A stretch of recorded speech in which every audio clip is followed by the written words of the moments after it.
Hello দাদা কি করছেন? চালে কাঁকড় নেই তো তাই একটু নিশ্চিন্তে ভাত খাচ্ছি ভাই। বলি হাতটা ধুয়ে ফেলুন আর বৌদি আর বুবাইয়ের হাতটা ধরে রাজপ্রাসাদের কাছে চলে আসুন। আমরাও রাজপ্রাসাদে আসছি। কেন রে, রাজপ্রাসাদ তো আমাকে হ্যান্ডওভার করা হবে বুঝি? না, আসলে পৌলমীকে নিয়ে সূর্য পালিয়েছে, তো ওর পেছনে লোক লেগেছে। ওরা যাকে পাবে তাকে খাবে। ও আপনাকে পেলে আপনাকেও খাবে। ছেলেটা কি আমাকে টেনশন ছাড়া আর কিছু দেবে না? দাদা, সে আর নতুন করে বলার কি আছে?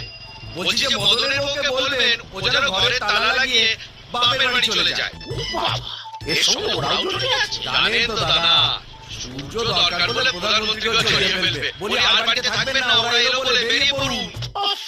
সরকারি কর্মচারীরাও এত ট্রান্সফার হয় না, শোনো না।